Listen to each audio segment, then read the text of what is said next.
Donc maintenant, on va commencer à énumérer la liste de toutes les sourates qui, selon lui, sont des sourates qui ont été écrites au cours de l'histoire durant plus de 200 ans. Donc encore une fois, notre argumentation, c'est simple. Pour prouver qu'il ment, on doit faire quelque chose de très simple. On doit prouver que cette sourate-là, ou des versets de cette sourate-là, ont été expliqués ou étaient connus à l'époque du prophète Mohammed ou de ses compagnons. Si le prophète Mohammed nous parle de certains versets de cette sourate, c'est forcément qu'il connaissait la sourate.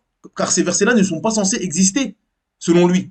Mais des versets qui ne sont pas censés exister, le prophète sallallahu alayhi wa sallam nous en parle, en nous disant ça veut dire ça, ou le prophète sallallahu alayhi wa sallam récitait tel verset, etc. Ou ses compagnons, car ses compagnons ne sont pas morts 200 ans après la mort du prophète Mohammed sallallahu alayhi wa sallam. Donc si les compagnons parlent de certains versets en disant ce verset-là, ça veut dire ça. Dans cette sourate-là, il y a tel et tel verset. Donc ça veut dire que cette sourate était connue à l'époque des compagnons du prophète Mohammed sallallahu alayhi wa sallam. Et les compagnons du prophète Mohammed sallallahu alayhi wa sallam ont pris leur religion de leur professeur. Et qui est leur professeur? Le prophète Mohammed sallallahu alayhi wa sallam. Donc ça veut dire que le professeur leur a enseigné une sourate ou l'explication d'une sourate. Mais comment ils ont pu avoir l'explication de tel ou tel verset dans une sourate qui n'est pas censée exister à leur époque? Donc encore une fois, l'argumentation tombe à l'eau. Donc on va commencer avec la première sourate qui est la sourate An-Naml, la sourate les fourmis. Donc c'est la sourate numéro 27. Donc concernant cette sourate, tous les savants musulmans sont unanimes. C'est-à-dire que vous n'allez pas trouver un savant contredire cette parole-là. Depuis des siècles. Tous les savants sont unanimes pour dire que cette sourate est une sourate mécoise. Donc ça veut dire que cette sourate a été révélée. Cette sourate était connue. Cette sourate était récitée par les musulmans avant que le prophète Mohammed sallallahu alayhi wa sallam ne fasse l'émigration à Médine.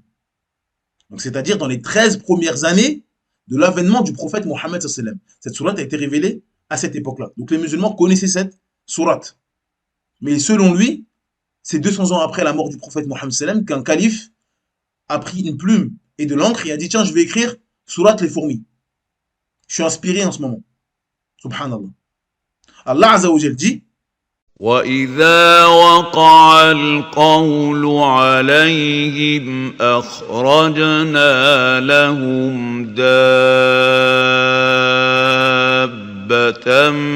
مِّنَ الْأَرْضِ تُكَلِّمُهُمْ أَنَّ النَّاسَ كَانُوا بِآيَاتِنَا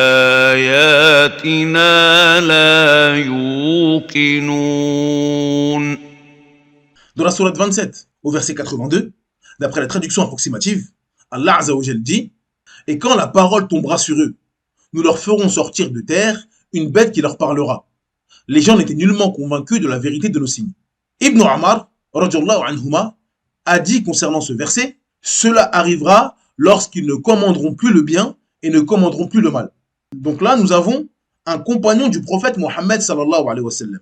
En l'occurrence, Abdallah ibn Ammar, anhuma, qui est mort en 693 de l'ère chrétienne. Et Ibn Ammar, qui est un compagnon du prophète Mohammed sallam, est donc le fils du deuxième calife de l'islam, Omar ibn al-Khattab, et donc qui ont connu la révélation et ils ont pris l'explication des versets de la part du prophète Mohammed sallallahu alayhi wa sallam, de sa bouche directement. Et donc Ibn Ammar nous explique un verset de sourate An-Naml. Il y a un verset, en l'occurrence le verset 82 de sourate les fourmis, et Ibn Ammar, il est assis et il nous explique que ce verset veut dire telle et telle chose. Comment c'est possible qu'il nous explique un verset qui n'est pas censé exister?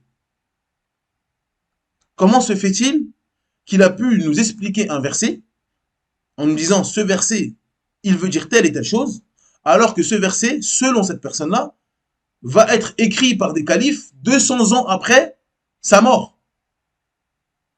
Comment c'est possible? C'est un devin. Comment il a pu réciter un verset à la lettre près, au mot près, alors que ce verset doit être écrit par quelqu'un 200 ans après sa mort?